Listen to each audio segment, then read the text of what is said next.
हर हर महादेव दोस्तों, केदारनाथ यात्रा में आपका स्वागत है। इस वीडियो में मैं आपको केदारनाथ यात्रा की संपूर्ण जानकारी दूंगा, वो भी स्टेप बाय स्टेप। इसमें मैं आपको बताऊंगा कि आप स्टेशन से सोनप्रयाग और सोनप्रयाग से आगे गौरीकुंड और गौरीकुंड से केदारनाथ की यात्रा कैसे शुरू करेंगे और रजिस्ट्रेशन के बारे में भी बताऊंगा। यात्रा के समय हमें कहां पर क्या क्या देखने को मिलेगा और इसी के साथ यहाँ पर हम कहां ठहर सकते हैं और कहां घूम सकते हैं, उसके बारे में भी संपूर्ण जानकारी दूंगा।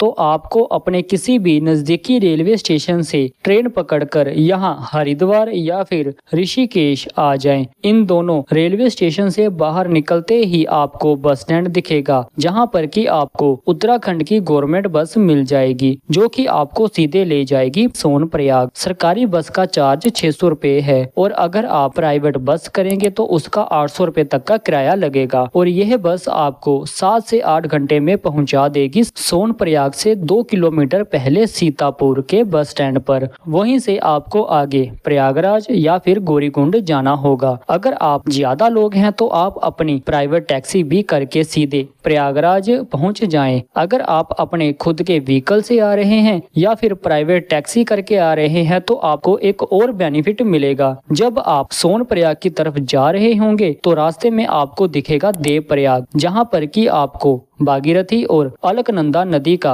पवित्र संगम दिखेगा। आप प्राइवेट टैक्सी से आए हैं तो टैक्सी वाले को कुछ पैसे देकर वहां पर जरूर रुकें और स्नान करने के लिए जाएं, फिर आगे चल पड़े। यहाँ पर ऐसी मान्यता है कि भगवान श्री राम और राजा दशरथ ने तपस्या की थी। 700 से 800 मीटर नीचे आपको जाना होगा। रास्ते में दोस्तों आपको उत्तराखंड के पहाड़ों का बहुत ही सुंदर व्यू भी दिखेगा। सफर का आनंद करते हुए आप पहुंचेंगे सोनप्रयाग की पार्किंग में। यहाँ से 500 मीटर आपको आगे चलकर पैदल जाना होगा। अगर आप खुद की कार लेकर आए हैं तो आपके लिए यहाँ पर बहुत बड़ा पार्किंग एरिया भी है, जहां पर कि आप अपनी कार पार्क कर सकते हैं। ये रहे पार्किंग के रेट। सोनप्रयाग की पार्किंग एरिया से आप आगे 200 मीटर चलकर आएंगे तो आपको राइट साइड में ही रजिस्ट्रेशन काउंटर दिखेगा। अगर आपने ऑनलाइन रजिस्ट्रेशन किया हुआ है तो आपको यहाँ पर अपना ऑनलाइन रजिस्ट्रेशन चेक करवाना है। अगर आपने नहीं करवाया तो आप यहाँ पर अपना कोई भी आईडी प्रूफ देकर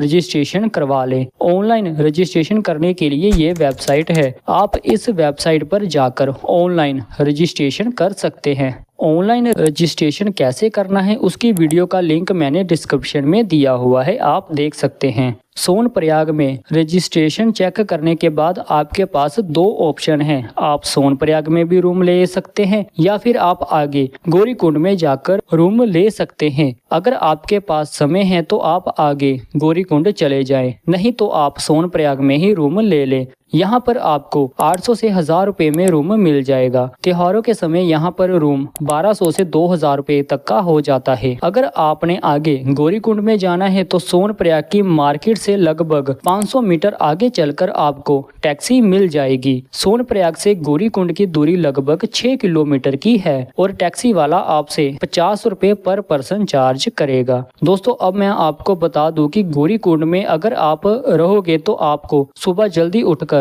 दर्शन करने के लिए आप जा सकते हैं। लेकिन अगर आप सोनप्रयाग में रूम लेकर रहोगे तो आपको सुबह जल्दी उठकर पहले टैक्सी के लिए वेट करनी होगी और टैक्सी लेकर आप फिर जाएंगे गौरीकुंड और उसके बाद आप आगे दर्शन करने के लिए निकल पाएंगे। तो बेहतर यही रहेगा कि आप गौरीकुंड में रूम ले लें। गौरीकुंड में रूम थोड़ा आपको महंगा मिलेगा। दोस्तों सोनप्रयाग मार्केट और गौरीकुंड मार्केट बहुत ही सुंदर है और यहीं पर आपको खाने की बहुत सारी दुकानें और रेस्टोरेंट मिल जाएंगे। तो यहाँ पर खाने पीने की चिंता बिल्कुल भी ना करें, आप अपने हिसाब से यहाँ पर खाना खा सकते हैं। तो दोस्तों अब जानते हैं केदारनाथ ट्रैकिंग यात्रा और दर्शन के बारे में। केदारनाथ ट्रैकिंग यात्रा शुरू करने से पहले आपको गौरीकुंड के पास ही उमापति महादेव मंदिर और गौरी माई मंदिर दिखेगा, जहां पर कि आप जाएं दर्शन करें। गौरी माई मंदिर के राइट साइड से ही नीचे की ओर सीढ़ियां जाती हैं जो कि तप्त कुंड की ओर जाती हैं, जहां पर कि आप जाएं और सबसे पहले स्नान करें। उसके बाद आप आगे अपनी यात्रा शुरू करें। अगर आप चढ़ाई नहीं कर सकते तो यहाँ पर आपको पालकी और घोड़े खच्चरों की सुविधा भी मिलेगी, जो कि आपको ऊपर केदारनाथ की तरफ ले जाएगी। ये रही उनकी लिस्ट। लेकिन बढ़िया यही रहेगा कि आप खुद पैदल यात्रा करें, अगर आप कर सकते हैं तो। दोस्तों, घोड़ा पड़ाव के सामने ही आपको एक गेट दिखेगा, जहां पर कि आपकी पैदल यात्रा होगी शुरू। पैदल यात्रा थोड़ा कठिन भी है, और जब आप पैदल यात्रा कर रहे होंगे तो आपको बहुत ही मजा भी आएगा। और रास्ते में आपको बहुत सारी खाने की दुकानें भी मिलेगी, वॉशरूम भी होगा और मेडिकल की सुविधा भी उपलब्ध है। हर हर महादेव का नाम जपते हुए आप अपनी पैदल यात्रा करते जाएं और केदारनाथ मंदिर की ओर बढ़ते जाएं। तो इस यात्रा में सबसे पहले आपको भैरव मंदिर के दर्शन होंगे, और इस मंदिर से आगे लगभग 1 किलोमीटर पर आएगा जंगल चट्टी कैंप। दोस्तों, यहाँ पर रुकने के लिए टेंट की व्यवस्था भी है। यहीं से आगे आएगा प्राचीन हनुमान जी का मंदिर। हनुमान जी के दर्शन करें और आगे की ओर बढ़ जाएं। उसके बाद आगे आएगा भीमबली। यहाँ पर भी रुकने के लिए टेंट की सुविधा उपलब्ध है, और यहाँ से भी आपको घोड़ा खच्चर की सुविधा मिल जाएगी। ये रही लिस्ट, और आप आगे की ओर चल पड़े। चलने के बाद आपको आगे एक पुल दिखेगा। यह पुल पार करने के बाद जो आगे की चढ़ाई होगी वो थोड़ी सी मुश्किल होगी। जैसे जैसे आप ऊपर की ओर जाते जाएंगे वैसे वैसे मौसम भी सुंदर होता जाएगा, और खाने पीने का सामान भी महंगा होता जाएगा। इसी यात्रा में आगे आएगा छोटा लिंचोली, जहां पर की रुकने की व्यवस्था भी है। आप यहां पर थोड़ी देर विश्राम भी कर सकते हैं। दोस्तों, छोटी लिंचोली से लगभग 10 किलोमीटर की दूरी पर ही है केदारनाथ मंदिर। आगे जब आप पैदल यात्रा कर रहे होंगे तो आपको आगे मिलेगा बड़ी लिंचोली, और यहीं से आगे चलते हुए केदारनाथ मंदिर से 1 किलोमीटर पहले ही घोड़ा खच्चर पड़ाव आएगा। अगर आपने घोड़ा खच्चर किया हुआ है तो आपको यहीं पर उतारेगा, और यहीं से आपको 1 किलोमीटर आगे पैदल चलकर मंदिर की ओर जाना होगा, और उसी के आगे लगभग 400 मीटर की दूरी पर आएगा हेलीपैड। अगर आप हेलीपैड से आए हैं तो हेलीपैड आपको यहीं पर उतारेगा। तो दोस्तों, अब मैं आपको बताता हूँ कि हेलीपैड की सुविधा आपको कहाँ कहाँ मिलेगी। पहला है गुप्तकाशी, दूसरा है फटा, तीसरा सिरसी। इन तीनों जगहों से आपको हेलीपैड की सुविधा मिल जाएगी। आप यहीं से हेलीपैड लेकर सीधे यहां पर आ सकते हैं। हेलीपैड अगर आपको बुक करना है तो आप इस वेबसाइट के जरिए कर सकते हैं। दोस्तों, इस यात्रा में आगे ही आपको टोकन काउंटर दिखेगा, जहां पर कि आपको दर्शन टोकन लेना होगा। टोकन के अंदर एक टाइमिंग स्लॉट दिया होगा। यह टाइमिंग के अंदर अंदर आपको दर्शन करके वापस आना होगा। और हाँ दोस्तों, टोकन अपने पास ही रखना। आपके पास टोकन होना बहुत ही जरूरी है। केदारनाथ मंदिर के पास ही रुकने की व्यवस्था भी है। यहाँ पर भी आपको टेंट में रुकने की सुविधा मिल जाएगी। मंदिर के पास बहुत सारे होटल और डोरमेंट्री की सुविधा भी है। मंदिर के आसपास भी बहुत सारे रेस्टोरेंट और खाने की सुविधा है, जहाँ पर कि आप बढ़िया खाना खा सकते हैं। मंदिर की सीढ़ियों के पास ही प्रसाद मार्केट भी है, जहां पर कि आप प्रसाद भी ले सकते हैं। उसके बाद आप आगे मंदिर में दर्शन करने के लिए जाएं। मंदिर के पास ही आपको जूता काउंटर दिखेगा, जो कि पर पर्सन 10 रुपये चार्ज करेगा। आप वहां पर अपने जूते जमा कराएं और मंदिर में दर्शन करने के लिए आगे चल पड़े। भोले बाबा जी के दर्शन करने के बाद जब आप बाहर आएंगे तो ईशा ईशनेश्वर महादेव मंदिर दिखेगा, जहां पर कि आप जाएं और दर्शन करें। उसके बाद मंदिर के पीछे ही आपको दिखेगा एक पवित्र कुंड, जहां पर कि आप अपने घर के लिए जल ले सकते हैं। और पास ही आपको दिखेगा भीमशिला। भीमशिला के दर्शन करने के बाद आप आगे श्री आदि गुरु शंकराचार्य जी की समाधि है, वहां पर भी जाएं।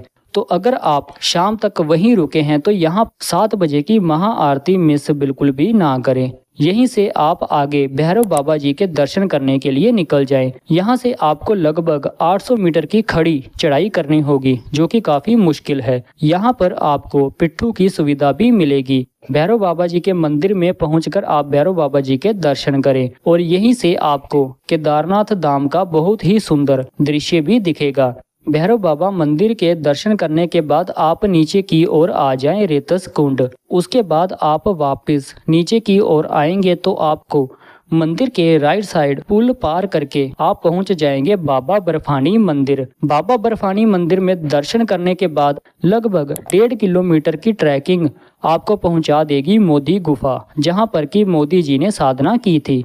बाबा बर्फानी मंदिर से 7 किलोमीटर पहाड़ चढ़कर आप पहुंच जाएंगे वासुकी ताल। दोस्तों यह रास्ता थोड़ा सा कठिन है, तो बिना लोकल गाइड के यहाँ पर बिल्कुल भी ट्रैक करने के लिए ना निकलें। तो दोस्तों अब जानते हैं यहाँ पर आप कितने दिनों का प्लान बनाएं। मेरे हिसाब से आपको 4 दिन और 3 रातों का प्लान बनाना ही पड़ेगा। एक दिन आप घर से पहले सोनप्रयाग या फिर गौरीकुंड पहुंचने में लगेगा, रात वहीं पर आप रुकेंगे, सुबह आगे केदारनाथ यात्रा करोगे और एक दिन आपको पूरा केदारनाथ यात्रा में लगेगा और उसके बाद आप केदारनाथ में ही रहोगे और फिर तीसरे दिन आप अगली ट्रैकिंग करने के लिए निकल जाएंगे।